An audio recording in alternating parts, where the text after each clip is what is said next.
I think when everybody sits back and thinks about Niagara and the beauty and the wonder of it, a big thing is the agricultural farmland producing peaches and plums and pears and apricots and nectarines.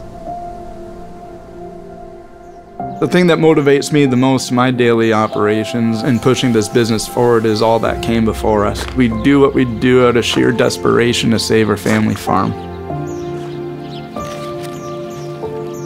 My mom's family, the Lowrys, were Empire Loyalists that moved from Vanessa, Ontario to St. David's, Ontario in 1867, the year Canadian Confederation. My great-great-grandfather, David Jackson Lowry, actually is credited with the planting of the first commercial vineyard, peach orchard, and pear orchard in Niagara back in 1869.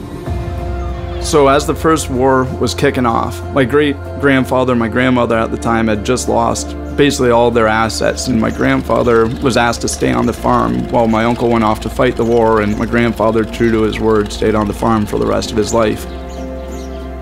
I grew up on the farm with my brothers and my cousins and my aunts and my uncles and my grandparents, packing fruit every year in the packing shed at the front of the property and spending every Christmas, Easter, Thanksgiving in their farmhouse.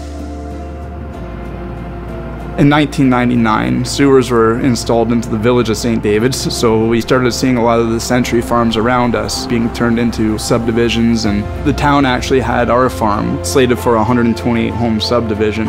So we decided to build the winery and the restaurant and turn Ravine really into a destination winery that's far bigger than hopefully what a developer could ever offer.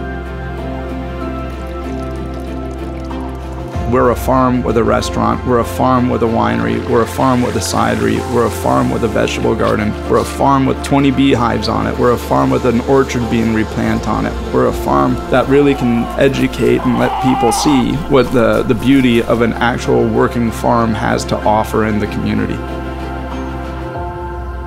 Family's the most important thing in my life.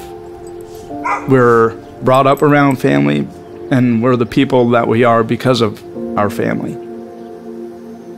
My grandfather was a gentleman's gentleman, and I could only hope to tie his shoes, let alone fill them. I learned a lot from him and my grandmother, and I think it is just out of honor and respect to the past generations that we're trying to keep the farm in the family and pass it on for another 5 generations to come.